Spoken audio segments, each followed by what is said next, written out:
Welcome, everyone. I am really glad you're joining us today. If you are listening right now, you are about to step into a deep dive that is going to systematically dismantle how you view success, power, and, well, the people who actually hold it. Yes, absolutely. It is quite the paradigm shift. It really is. We have a fascinating stack of research in front of us today. We are pulling from music industry, economic analysis, evolutionary biology, behavioral psychology, and even the history of competitive chess. Which sounds like a wild mix, I know. Right, but our mission today is to decode dominance. We want to understand exactly how people and companies claw their way to the top, how they manage to stay there, and the wildly different and sometimes highly manipulative strategies they use to do it. Okay, let's unpack this. Why is it that the internet, which was, supposed to democratize everything and give power back to you and me, feels like it is entirely controlled by just a few massive gatekeepers? And on a more personal level, why do we sometimes absolutely hate it when the people at the top try to reach down and help us? Yes, that is the core mystery here. It is a paradox that touches almost every aspect of our lives. What is so compelling about this research is that it doesn't just explain corporate monopolies in a vacuum. It connects human ambition to fundamental mathematical laws and, frankly, raw animal behavior. Which is mind-blowing. It is. Yeah. By the time we finish this deep dive, you're going to look at every successful CEO, every chart-topping musician, and maybe even that overly helpful mentor in your own life through a completely different lens. So let's start with the music industry, because looking at the economic data here completely reframes the narrative we were all sold. Back in the early 2000s, there were all these utopian predictions. The golden age of the internet. Right. The internet was going to be this decentralized distribution system. Anyone could record a song in their bedroom, upload it, and the old corporate gatekeepers would just be dead. But the reality today is that power has actually reconsolidated. We have the big three record labels, Universal, Sony, and Warner. And they are massive. Huge. They control roughly 70% of the recorded music market. The internet didn't democratize the industry at all. It just gave the gatekeepers a different set of keys. Precisely. And economists have very specific terminology for what happened here. It isn't just a traditional monopoly. It is an oligopoly, meaning a market dominated by a few massive sellers. Okay. But even more accurately, the economic analyses describe it as an oligopsony. An oligopsony. Yes. That is a situation where you have a massive number of sellers, so millions of independent artists uploading music every day, but very few buyers or distributors with actual power to push that music to the masses. Academic literature sometimes uses the term monomonopoly to describe this. Monomonopoly. That sounds intimidating. It is a squeeze from both sides. You have an upstream monopoly dictating what artists get paid, and a downstream monopoly dictating what consumers actually hear. And the way they enforce that downstream control today is entirely digital. It's no longer just an executive in a suit picking what goes on the radio. Digital streaming platforms like Spotify and Apple Music rely heavily on algorithms and editorial playlists. Which are highly curated. Exactly. Think about something as massive as Spotify's Wrapped Caviar playlist. Getting placed on that list can make a career overnight.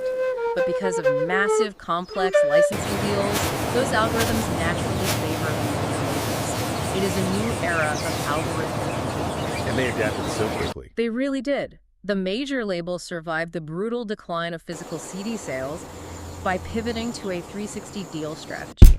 They take a cut of everything an artist does, touring, merchandise, publishing, while leveraging their massive copyright catalogs to ensure they always win the algorithmic lottery. If we connect this to the bigger picture, this extreme concentration of success isn't just some evil corporate scheme cooked up in a boardroom. It actually mirrors the natural world. This is the math part of the sources, right? Yes.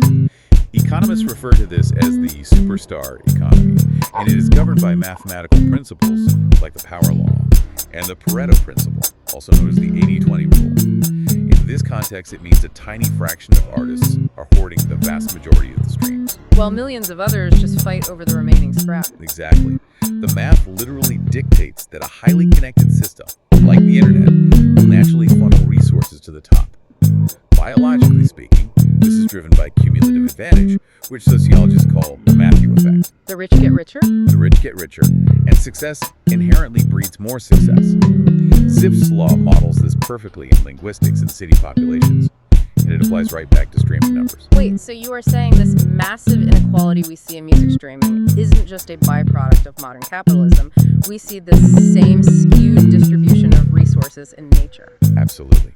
Evolutionary biology shows us that dominance hierarchies are everywhere. You see them in colonies of ants, schools of fish, and groups of primates. And they serve a purpose. A very practical purpose, yes.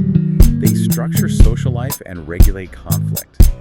If animals had to fight to the death every single day over limited resources like food or mates, the species simply wouldn't survive. So nature relies on the winner-loser effect. How does that work? Statistically, when an animal wins a conflict, biological and hormonal changes make them more likely to win their next encounter. When they lose, they are statistically more likely to keep losing. It creates a self-reinforcing mechanism for stability. I want you, the listener, to think about your own Spotify habits right now. Think about the last 50 songs you listened to. How much of that was genuinely discovered by you, naturally wandering the digital wilderness? Probably very little. Right. And how much was fed to you by an information cascade?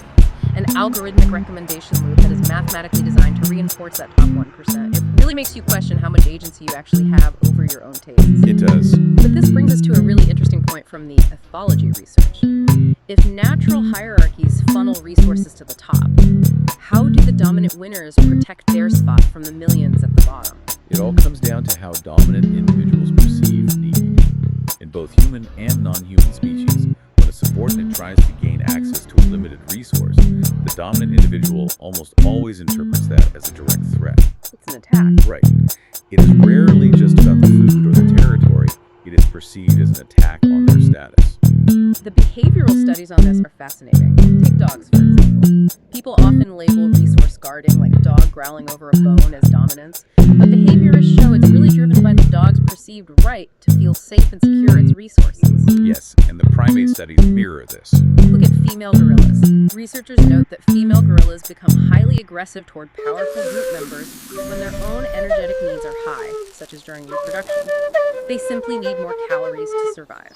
But the dominant gorillas read that biological need as an act of aggression in the hierarchy. Exactly. And in humans, this aligns perfectly with conflict theory. Sociologically, when a lower status group tries to gain resources just to survive, the upper group inherently views that upward mobility as a challenge to their dominance. And humans have developed very specific ways to achieve and maintain that top position. The psychology literature lays out two primary paths. The first is coercive dominance. The might makes right approach. Exactly. It is achieved through fear, intimidation, and raw power. Psychologists note that it is driven by a personalized power motive. These individuals want power simply to satisfy their own ego and impose their will. And they score pretty high on some dark traits, don't they? Unsurprisingly, yes. They often score high in the dark triad traits. That is narcissism, Machiavellianism, and psychopathy. Coercive dominance rank is never freely given, it's seized. And it's worth noting that even behaviors that look affectionate fit into this. Like love bombing fits neatly into this category. It isn't genuine care, it's a manipulative control tactic designed to create dependency. Right, it's taking power by force, whether physical or emotional. But the second path is the complete opposite, prestige-based dominance. Which sounds much nicer. It is entirely pro-social. It is based on actual skills, knowledge, and altruism. It is driven by a socialized power motive, where the goal is genuinely to help the group succeed. In this scenario, the rank isn't seized at all. It is freely conferred by the group because they respect the person and value their contributions. But here's where it gets really interesting. There is a third type of person who blends these two strategies together to create something incredibly effective and, frankly, a bit unsettling. The research calls them the bistrategic controller, or the proactive pro-socialite. These individuals are incredibly complex from a psychological perspective. Bistrategic controllers use what researchers call tactical altruism or Machiavellian warmth. Machiavellian warmth is such a great phrase. It perfectly describes it. They engage in highly visible pro-social behavior, they help the group, they mentor subordinates, they build alliances, but it is entirely agentic. It is a calculated means to an end. They're doing good strictly to build a coalition and maintain their resource control. Let me play devil's advocate for a second. If someone is being nice to me, mentoring me, and giving me resources I need to succeed, why should I care if they have an ulterior motive? I mean, isn't help still help? That is the exact trap they rely on. The research shows that grandiose narcissism is uniquely correlated with this specific kind of prestige striving. They desperately want to be seen as the ultimate benefactor, the generous king. But behind closed doors? Behind closed doors, they view the people they are helping merely as useful pawns. They aren't helping you to make you independent. They are helping you to ensure you remain dependent on their generosity. Which perfectly sets up this concept of strategic Red Queen competition. In evolutionary biology, the Red Queen effect means you have to constantly run just to stay in the same place. In the business world, this happens when a dominant player actively helps their competition improve. Which seems counterintuitive at first. Totally. They might be completely transparent about their winning strategy, basically handing over their playbook. They intentionally destroy their own competitive advantage, forcing themselves to innovate faster to avoid falling into a competency trap. They essentially make the game harder for themselves so they don't get lazy. What's fascinating here is the psychological fallout of that strategy on the person receiving the help. Psychologists call it the altruism trap, or hostile altruism. It's not altruism. Yes. When a dominant player reaches down and helps a subordinate, it feels amazing for them. They satisfy two powerful neural systems simultaneously. They get the dopamine hit of winning and being in control, paired with the oxytocin release of pro-social connection. So they feel great. But what about the receiver? For the receiver, it is a completely different story. It creates intense, malicious envy. Yes, the receiver gets the resource they need to survive, but they incur a permanent status debt. They are trapped in a gilded cage of gratitude. The ultimate real-world example of this played out in 1997 between Apple and Microsoft. Let's paint the picture here. Apple was weeks away from absolute bankruptcy. The company was bleeding money and morale was non-existent. Dire. Then the 1997 Macworld Expo happens, Steve Jobs is on stage, and he has to announce a partnership. Suddenly, Bill Gates, the dominant winner of the tech world, the guy who had spent years crushing Apple, appears looming on a massive screen via satellite. Just towering over the stage. Microsoft swoops in, invests $150 million into Apple, and commits to building Mac software. Bill Gates literally saved Steve Jobs, and the crowd of Apple loyalists absolutely booed Gates while he was on screen. It's a striking visual, and the underlying motives were pure by strategic control. Why did Gates do it? At the time, Microsoft was facing immense pressure from antitrust regulators who wanted to break up his monopoly. So he needed them. By keeping Apple alive, Gates proved to the government that he wasn't the only game in town.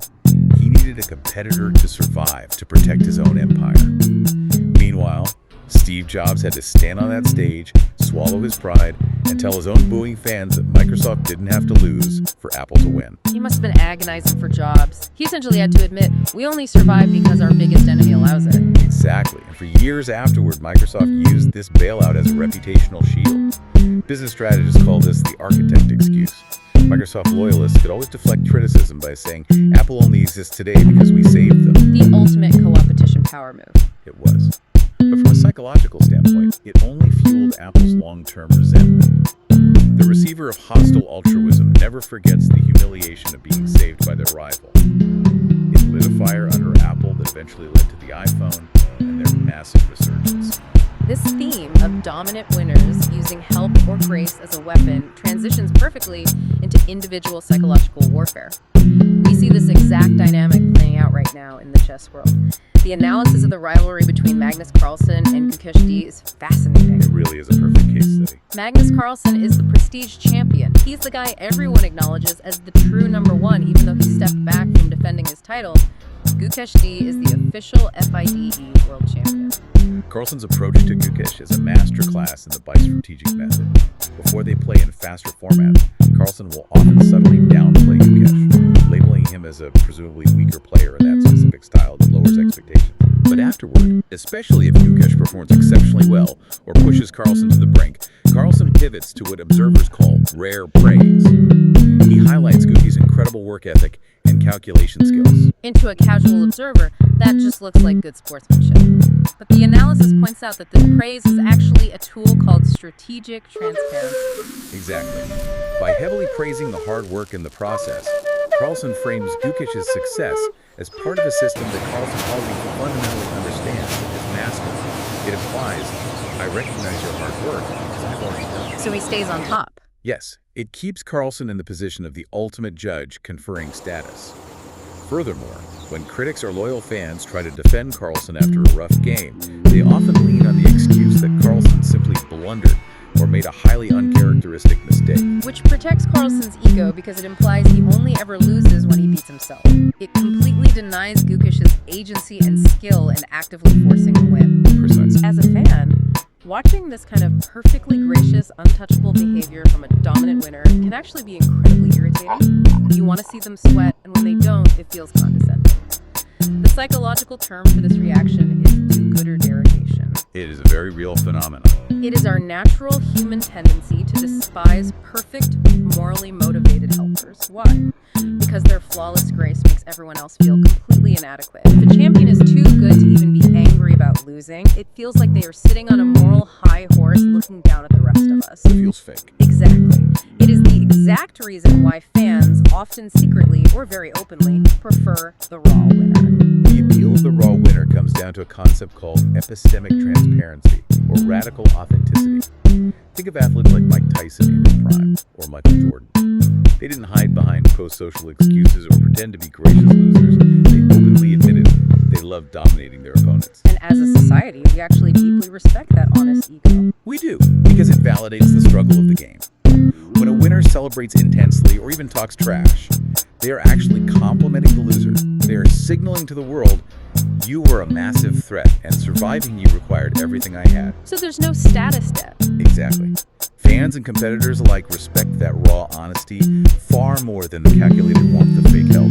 It leaves the loser's dignity completely intact. It was just a fair fight. So what does this all mean? We are looking at a landscape where coercive dominance, just physically or emotionally crushing people, is toxic and unstable. But pro-social dominance is often just a manipulative trap designed to create status debt and protect monopolies. Is there a third option? Is there a way to reach the top that isn't rooted in ego or manipulation? There is, and it is perhaps the most disruptive strategy of all. Psychological profiling identifies a third path called the honest dominant or the systemizing hero. These individuals are often neurodivergent iconoclasts who simply do not play the social game. Think of historical and contemporary figures like Temple Grandin in animal science, Paul Dirac in quantum mechanics, or Gary Newman in electronic music. Simon Baron-Cohen's empathizing systemizing theory, the ES theory, explains the mechanics of this beautifully. These individuals possess incredibly high hyperfocus and very low social monitoring. Yes, the low social monitoring is key. They aren't trying to charm the corporate gatekeepers, and they certainly aren't trying to intimidate them. They are largely oblivious to the social status hierarchy. They achieve dominance by bypassing the gatekeepers entirely and mastering the system better than anyone else.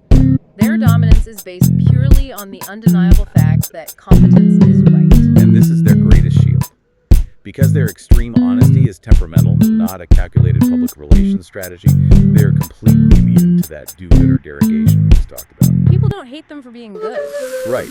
They don't trigger ironic envy in others, because everyone can intuitively sense that they aren't helping you just to build their own ego. They are sharing a solution because they have solved the system, and the logical answer simply needs to be shared. The ultimate modern example of this honest, dominant profile is Satoshi Nakamoto, the anonymous creator of Bitcoin.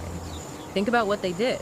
They built a trustless, mathematical system that completely bypassed the massive financial gatekeepers of the world, the central banks and Wall Street. And then they do something truly unique. They executed the most dominant move possible. They simply walked away. By disappearing and leaving the code to the world, Satoshi proved they had zero ego need for worship, status, or control. They just wanted the system to exist and function. Operating this way is an incredible advantage. The lack of social monitoring provides what cognitive scientists call cognitive ease. Instead of wasting immense brain power worrying about office politics, public relations, or managing alliances, these systemizers allocate 100% of their mental bandwidth to solving the actual problem. But it's crucial to note that it isn't a superpower without a cost. The research brings up the double empathy problem.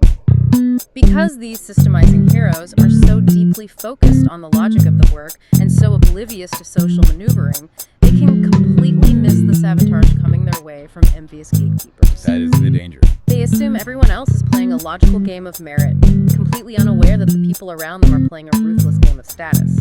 They often don't see the knife in the back until it is already there. That is the tragic vulnerability of pure competence. It threatens the strategic controllers who rely on social alliances to maintain their artificial dominance. Exactly. So, to bring all of this together, whether you are looking at how Spotify algorithms dictate the music you stream, how tech monopolies trap us with their generous bailouts, or how chess grandmasters wage psychological warfare in post-game press conferences, the game of dominance is always actively being played. You are almost always dealing with coercive power by strategic hostile altruism, or, if you are lucky enough to witness it, the pure, unbothered competence of the systemizing hero. It fundamentally reframes how you look at leadership and innovation. And this raises an important question, one that I want to leave you with today. Go for it. We have spent this entire deep dive looking at how human gatekeepers manipulate resources and how systemizing human heroes use pure logic to bypass them. But as we rapidly accelerate into a future run by artificial intelligence, we have to recognize that AI is the ultimate emotionless systemizer. Wow, yes. So the question becomes, will AI act as the final honest dominant that logically liberates us from corporate gatekeepers once and for all? Or will the biostrategic billionaires who are currently funding and controlling that AI simply use it as the ultimate inescapable tool for hostile altruism, permanently trapping us in their gilded cages under the guise of making our lives easier? That is a brilliant and heavy question to end on. Thank you all so much for joining us on this deep dive. Keep questioning the systems around you. Keep a very close eye on those overly helpful gatekeepers.